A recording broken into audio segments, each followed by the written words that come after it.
Oh dear ladies and gentlemen, you obit to you are wit to you, my precious friend. It is 2025 and you stand on holy ground, not because of the place where your feet are planted, but because of the destiny within you, the calling that has never been silent even when you were, the dream that refused to die even when you gave up. That is sacred.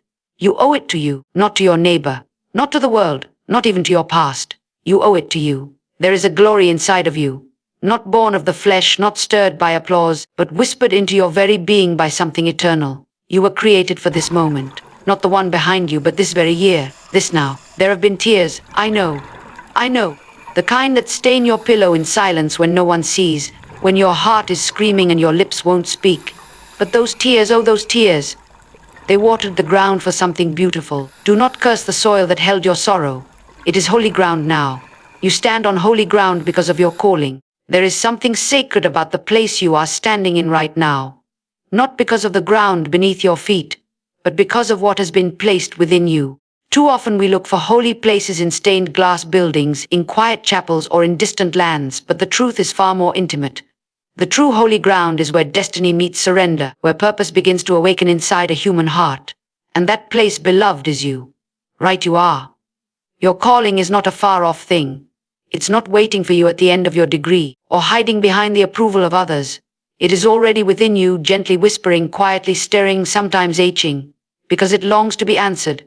You may not feel ready, you may not feel worthy, but readiness was never a requirement for calling. Surrender is. There are moments, rare moments, when heaven touches earth, not with thunder, not with spectacle, but in the stillness of a heart that says, yes. That is when ordinary becomes sacred. That is when weakness becomes a vessel. That is when feet that once wandered now stand firm on divine ground, even if they shake. You may think you're just trying to make it through another day, but the ground you're walking on is pregnant with promise, heavy with history, and alive with what has been placed inside you. It is not dirt. It is destiny. This year, this moment, was not given to you by accident. You've been trusted with it. You've been chosen to carry something through it. And because of that, your life is not random. Every trial, every delay, every loss has been woven into the soil beneath your feet. Don't despise where you are. Don't belittle what seems small. Sacred things often begin in hidden places. The calling doesn't shout, it whispers. But the whisper is holy. Sometimes when the world is loud and the days are long, you forget. You forget that your steps have been ordered. You forget that your heart carries something eternal. You forget that even your breath is a gift on loan from heaven. But even in your forgetting, the ground doesn't change. It remains holy, because what was planted in you has not been removed. The calling hasn't expired. It may be buried under fear or fatigue or failure, but it is still alive, still burning. It doesn't matter where you've been. What matters is what's still inside you. The presence of purpose sanctifies the ground, not the absence of struggle. And you, with all your scars and your stories, are standing on something sacred because you are carrying something sacred. The calling didn't leave when you stumbled. It didn't disappear when you doubted. It didn't dissolve when life broke you. If anything, it was pressed deeper into you. This is why you feel restless. This is why the ordinary never quite satisfies. This is why you sometimes cry without knowing why. Because there's something within you that knows this life is not just survival. It's sacred assignment. You were not made merely to get by. You were made to walk in divine alignment, to move with heaven's rhythm, to carry the fragrance of purpose through every hallway you enter, every space you touch. And so, whether you're standing in a kitchen or a classroom, a hospital or a hard place, remember this: you are standing on holy ground. Because wherever a soul responds to the whisper of destiny, heaven calls that place sacred. You are not waiting for the moment to come. The moment is already here. The ground is already holy, because the calling has already begun to speak. You owe it to yourself, not to others. There comes a time when you must silence every voice that demands you to live for their approval. Every expectation, every comparison, every silent contract you never agreed to. It must all fall away, because your life is not a performance for their comfort. It is a journey entrusted to you, shaped by your own breath, your own trials, your own inner knowing. And in that journey, you owe no one the right to dictate your worth. You owe it to yourself to become what you were created to be. This world will try to make you forget who you are. It will hand you roles that look polished, responsibilities that are applauded, titles that seem important, but all the while pulling you away from your truth, from your essence, from the quiet fire that burns in the secret places of your heart. You owe it to yourself to stay connected to that place, to guard it, to trust it, Even when the outside noise tells you otherwise, there are voices that will always want something from you. They want your talent, your presence, but they will never understand the cost. They do not see the weight of what you carry. They don't feel the ache of your unseen sacrifice. They don't know the nights you lay awake wrestling with the tension between who you are and who they want you to be. That tension is a holy space. That discomfort is not your enemy. It is the signal that your soul is rising to claim itself. You owe it to yourself to answer that rise. You cannot keep giving your strength to others while starving the strength inside you. You cannot keep saying yes to what drains you while your purpose waits patiently, untouched. There is a price to pay for betraying yourself, and it's far greater than the price of disappointing others. Their opinions may be loud, but your peace is louder. You owe it to yourself to protect that peace. You owe it to yourself to rest when you are weary, to speak when you have swallowed too many words, to create even when no one applauds, to begin again even after failure has left its mark. You owe it to yourself to stop pretending that smallness is humility. It is not. Shrinking who you are does not serve the world. It only suffocates the gift that was placed in you for a reason. Your life is your responsibility. Not your parents' dream, not your culture's mold, not your friend's shadow. Yours. You have been entrusted with one soul, one voice, one path. You cannot spend it trying to be a mirror for everyone else's reflection. That is not living. That is erasing. You owe it to yourself to stop erasing. There is a quiet dignity in choosing yourself, not from pride, but from purpose. There is a sacred rebellion in saying, I will no longer betray who I am to become who you prefer. That rebellion is not selfish. It is sacred. Because when you honor yourself, when you live in alignment with your truth, you bring something to the world that no one else can. And if they cannot receive it, that does not lessen its worth. It simply means they were not meant to carry it with you. You owe it to yourself to keep going anyway. Every dream buried under compromise, every talent hidden beneath shame, every truth you swallowed to keep peace. It all waits for your return. It waits for you to choose yourself again. To say yes to the voice inside that still believes, still hopes, still knows. The one who never forgot. Your pain has prepared the soil for purpose. There are things in life that do not make sense when you're standing in the middle of them. The nights that leave you breathless. The losses that cut too deep. The disappointments that feel like betrayal. These are not just scars. They are seeds. And though they were buried in anguish, they did not stay buried without meaning. Pain, though unwanted, is often the place where purpose begins to take root. It softens the hardened places, breaks open the ground of self-sufficiency, and teaches the soul to lean into something greater than comfort. There is a mystery in suffering, one that cannot be fully explained but only lived. When everything is stripped away, and the noise is gone, and the pretending can no longer be sustained, that is when you find what's real. That is where the truth is uncovered. In those moments, you come face to face with the rawness of who you are, not who the world wants you to be. And in that rawness, something sacred is planted, something eternal.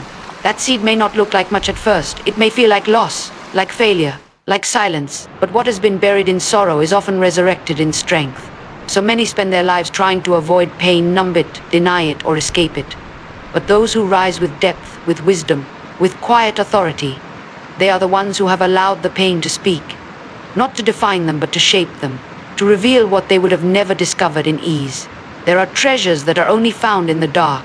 There are revelations that can only come when your heart has been broken enough to be open. The tears that no one saw, the silent prayers that felt unanswered, the moments you thought you couldn't take another step. All of it was doing a work beneath the surface. You are being tilled. You are being made ready, not for destruction, but for planting, for growing, for becoming. It doesn't mean the pain was fair. It doesn't mean it was right. But it does mean it will not be wasted. The soil of suffering is never barren when surrendered.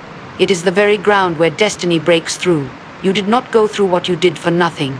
Every loss carved out space. Every heartbreak made room. Every disappointment emptied your hands so that something new could be placed in them. You thought it was the end, but it was the beginning. And now, there is depth in you. A tenderness. A strength that is not loud but lasting. You carry the wisdom of experience, the beauty of resilience, the weight of stories that matter. Others may see the fruit of your life and admire it, but they will not always understand the soil it came from. They won't see the roots. How deep they had to grow to keep you steady when everything around you was shaking. They won't know the nights you watered the ground with tears. But you will know, you will remember. And that remembrance will keep you grounded, grateful and full of grace. Do not be ashamed of what broke you. Do not hide the seasons that felt barren. They were not empty. They were sacred. They were necessary. They were part of the process. And now the soil has been softened, made rich through struggle, made ready through surrender. What once felt like the end has become the very place where new life is about to break forth. No one else carries your unique flame. There is something within you that cannot be replicated, no matter how closely others may try to imitate it. It is yours alone, a divine imprint, a flame that was placed within you before the world ever gave you a name. It is not something earned or constructed. It is not a skill acquired or a title achieved. It is essence. It is calling. It is the quiet fire that burns even when life tries to smother it, even when time tries to make you forget. You were not created to be a copy. You were not formed to blend in, to mimic, to simply echo what has already been done. There is a voice you carry that has a sound the world has not yet heard. There is a light in you that reveals something others cannot see. And even if it flickers, even if it has been buried under fear or silence, it still burns. The flame may have dimmed in seasons of disappointment, but it has never been extinguished, because what has been placed in you cannot be undone. The temptation to compare, to measure your worth against the achievements of others, to wonder if what you have is enough, it is a thief. Comparison will rob you of the sacred simplicity of being exactly who you are. And the world is not waiting for another version of someone else. The world is waiting for the full emergence of you. With your peculiarities, your perspectives, your story, your sound. That is what changes atmospheres. That is what carries weight. That is what ignites others, not through imitation, but through authenticity. There will be those who do not understand your flame. There will be those who try to dim it because it makes them uncomfortable. Some may even try to define it for you, contain it, reduce it to something safer or smaller. But your flame was never meant to be manageable. It was meant to shine. It was meant to set things in motion. It was meant to blaze trails and awaken hearts and remind others of what is possible. And it is not their job to understand it. It is your responsibility to carry it. You may think you're too quiet or too bold, too much or not enough. But what you carry was not placed in you by accident. Your personality, your passions, your pain. It is all part of the fire. It is all part of the brilliance. There is a timing to your emergence, a divine unfolding, and every moment of preparation has mattered. Every step you've taken, every lesson you've learned, every setback you've endured. It has been fanning the flame, not extinguishing it. There is someone, somewhere, whose life will be changed simply because you dared to show up as yourself. Someone who will find hope in your courage, healing in your honesty, freedom in your light. Not because you tried to be impressive, but because you were willing to be real. That is the power of your flame. It doesn't demand attention. It draws hearts. It doesn't scream. It shines. It reveals. You don't need permission to carry what you've been given. You don't need a platform to release it. You only need to believe that it is real, that it matters, and that no one else can do what you were sent here to do. Others may inspire you. They may guide or challenge you, but they cannot replace what you carry. Your flame is needed. Your flame is irreplaceable. Your flame is yours for a reason. You owe it to the little girl you used to be, who dreamed with wide eyes before fear taught her how to settle. Before the world became complicated, before voices of doubt and systems of pressure began to shape your choices, there was a little girl who believed without hesitation. She didn't question whether she was enough. She didn't shrink herself to fit into expectations. She didn't know the language of fear. She just dreamed. She danced in her room without worrying who was watching. She believed she could fly before anyone told her about gravity. She spoke her mind before the world taught her to measure her words. And that little girl still lives inside you. She was full of color, full of wonder, full of questions and answers, all wrapped in light. She imagined things not because they were realistic, but because they were beautiful. And when someone said, no, she simply looked for another way. She didn't know about failure. She only knew about trying. And that boldness, that spark, is still in your soul, though life may have tried to bury it.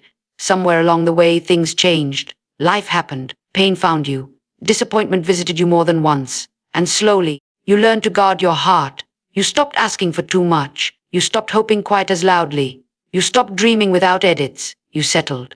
Not because you didn't care anymore, but because caring heart.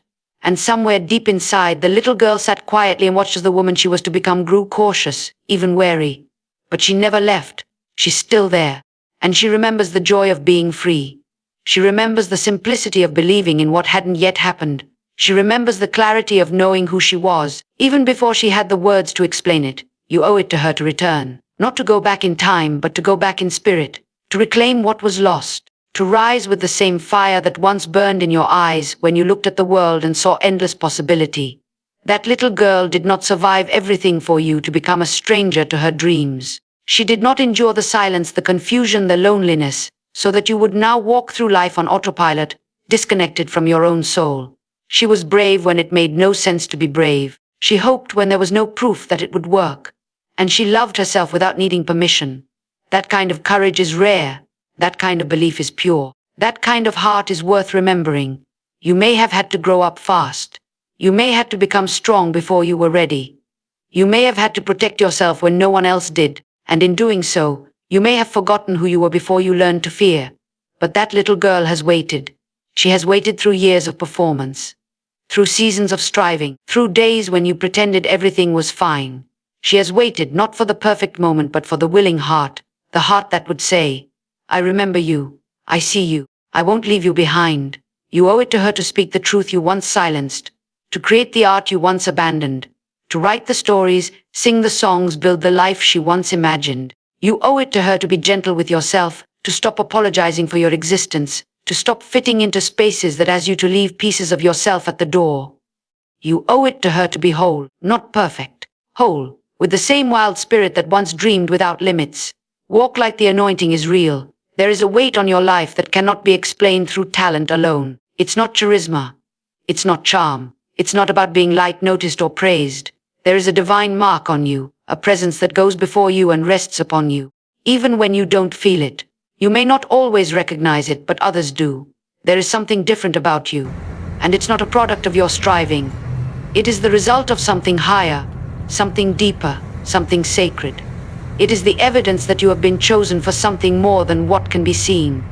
You've walked through seasons that should have broken you. You've endured battles that others didn't see. And still you rise. Not because you're strong on your own, but because something stronger walks with you. There is a covering over your life, an unseen authority that has kept you, guided you, protected you from what was meant to destroy you. It is not luck, it is not coincidence, it is the anointing. And it is real, but you must walk like it. You must stop questioning whether you belong in the room. You must stop apologizing for the mantle you carry. You must stop shrinking your voice, your gift, your presence, to make others comfortable. The anointing on your life was not given to be hidden. It was not meant to be diluted. You were not chosen to blend in. You were called to carry light into places that have forgotten what light feels like. And that calling comes with weight, with responsibility, with fire. You don't need to prove yourself. The anointing speaks, it makes room. It breaks chains. It shifts atmospheres. You don't have to strive when you've been sealed. You don't have to chase validation when heaven has already placed its hand on you. What you carry is not performance. It's presence. You don't have to have all the answers. You just have to be available. You just have to show up, fully, boldly, authentically, and let the oil flow. You may feel inadequate. You may feel too young, too broken, too unqualified, but the anointing doesn't choose based on resumes. It chooses based on surrender, based on willingness, based on hearts that say yes before they even understand the assignment. You don't have to feel worthy to be used. You just have to be willing. And when you walk in that willingness, doors open, burdens lift, chains fall. Not because of you, but because of what rests on you. Some will misunderstand it. Some will resist it. Some will question why you were chosen and not them. That's not your concern. Favor isn't fair, but it is faithful. And when heaven places something in your hands, no man can take it from you. You don't need to defend it. You don't need to explain it. You just need to walk like it's real, like you believe it, like you know that every step you take is backed by something greater than yourself. You're not walking alone. You never were. And the authority you carry is not just for you. It's for those connected to your obedience. There are people waiting on the other side of your yes, waiting to be healed by the sound of your voice, waiting to be freed by your courage, waiting to be reminded that God still moves through the willing. The anointing was never about status. It was always about service, about carrying what others are too wounded to lift, about releasing what others have forgotten how to hope for. So walk like the anointing is real, not with arrogance but with assurance, not with pride, with power, not with fear but with fire, because what rests on you is not common, it is not casual, it is holy, and it changes everything you touch. Delay is not denial. When doors do not open, when prayers seem to linger in silence, when the answers don't come as quickly as you hoped, it is easy to believe that you've been forgotten. It is easy to think that because it hasn't happened yet, it never will. But time is not your enemy. Waiting is not punishment. The season of delay is not a signal of denial, but a proving ground, a sacred in-between where the deepest parts of you are being prepared for what you cannot yet see. It is where foundation is laid, where roots are deepened, where character is formed away from the spotlight. There are some things you asked for that were too small for the vision on your life. And so the delay came to stretch you, to expand your capacity, to break the boxes you tried to put your purpose inside. What you called a closed door, heaven called protection. What you called a detour, heaven called development. Because delay has never been about punishment. It has always been about process. It has always been about timing. Not just for the world around you, but for you. Because there are places your heart must heal before your hands hold what you've been asking for. You cannot carry destiny with a fractured soul. You cannot hold the weight of the promise with hands that still tremble from fear. And so the waiting refines. The waiting reveals. It shows you what you're really made of. It shows you what you truly believe. Anyone can praise when everything is going according to plan. But what happens when it doesn't? What happens when your faith is stretched? When your hope is tested? When the timeline you created crumbles? That's when trust is born. Not shallow trust, but trust that runs deep. Trust that says, even when I cannot see it, I know it's working. Delay teaches you to walk by faith, not by sight. It teaches you to listen to the whisper instead of chasing the noise. It teaches you to plant seeds even when the ground looks barren. Because what is for you is still for you. The pause does not cancel the promise. The silence does not undo the word. Heaven has not changed its mind about you. There are some promises so precious, so specific, so purposeful, they require a season of hiddenness. A season where no one else sees what is forming, but heaven is shaping every detail in the dark. It may feel like nothing is happening, but delay is never empty. It is filled with unseen movement, with internal growth, with divine alignment. Hearts are being softened. Doors are being prepared. Situations are being orchestrated that you don't even know exist yet. You are being made ready, and the world is being made ready for you. When the moment comes, it will not be a coincidence. It will be a divine collision, and it will be clear why the delay was necessary. Sometimes the waiting is the miracle. Sometimes the slowness is the strategy, because in the delay your motives are purified, your vision is clarified, your identity is strengthened. You stop striving for outcomes and start aligning with purpose. You stop needing to prove yourself and start resting in what has already been spoken over your life. The delay does not change your worth. It reveals it. It doesn't reduce your calling. It matures it. You may not understand why it's taking so long. You may feel like others are passing you by, but your story was never meant to be compared. Your pace was never meant to be rushed. What you're waiting for is not random. It is appointed. It is sacred. And when it comes, it will not be delayed a moment longer than necessary. There is no expiration date on becoming. You are not behind. You are not late. You are not too old, too far gone, too out of place to step into who you are always meant to be. The timeline others created for your life is not the one you are bound to follow. The world may hand out deadlines and expectations like currency, but your journey is not measured by clocks and calendars.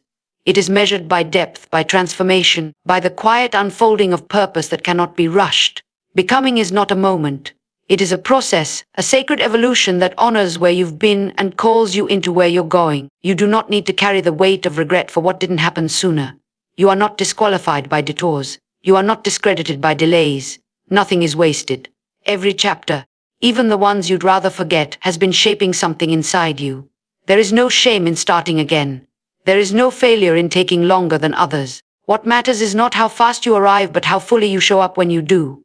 The world may applaud quick success, but heaven honors the deep work, the unseen healing, the private surrender, the slow, steady rising of a soul that refuses to quit. You are still becoming. And that becoming doesn't stop at a certain age or stage or season. You are allowed to change, to evolve, to outgrow who you once were and step into new versions of yourself. You are allowed to discover dreams you didn't know you had. You are allowed to feel the fire of vision reignite after years of silence. Nothing about your story disqualifies you from transformation. In fact, it is often the most broken parts that become the birthplace of the most beautiful becoming. The culture around you may try to define your value by how productive you are, how visible your accomplishments, how closely your life matches someone else's idea of success. But becoming is not a performance. It is not about impressing. It is about embodying, becoming more whole, more true, more aligned with who you were created to be. And that alignment can happen at any moment, in a decision, in a whisper, in a choice to no longer abandon yourself for the sake of fitting in. You have not missed your moment. You are not too late for your calling. Time does not diminish your value, it deepens it. The wisdom you've gained, the strength you've earned, the clarity you now carry, all of it matters. All of it is part of the becoming. And every breath you take is a reminder that you are still in motion, still capable of growing, still able to pivot, to rise, to walk in the direction of the life that is calling you. There is no map for this, no exact blueprint. Becoming doesn't come with guarantees. It requires faith, the kind that believes in things not yet seen, the kind that keeps going even when there is no applause, no affirmation, no proof that it's working. But something is working, even when it's quiet, even when it's slow. You are shifting, healing, stretching into new capacity. You are being prepared, things your past self couldn't even imagine. And every day you choose not to give up. You are choosing to honor the sacred unfolding within. You don't need to wait for permission. You don't need to wait for the perfect conditions. Becoming happens in the messy middle, in the uncertain in between, in the silent stretch of faithfulness where no one is watching. Your story is not over. Your becoming is not finished. There is still more in you, still more ahead, still more rising to do. So now you must decide. Will you go on living half lit, half alive, bound by the timelines and opinions of others, or will you rise into the fullness of what was always waiting inside you? This is not about motivation. This is about mandate. This is about remembering what was placed in you before the world told you who to be. You owe it to the little girl who never stopped believing. You owe it to the voice inside you that still whispers, there is more. You owe it to the flame that will not go out, no matter how many storms have come. You owe it to the anointing that has followed you through every valley, every delay, every closed door. You owe it to the calling that refuses to leave you alone. You owe it to you. Not someday, not when it's easier, not when you feel more ready. But now, in 2025, while your heart is still beating and your breath is still yours, this is the year you return to yourself. This is the year you stop waiting for rescue and realize you are the answer you've been searching for. You are not here by accident. You are here on assignment. Walk like it, speak like it, live like it, because the world is waiting, and heaven already said yes.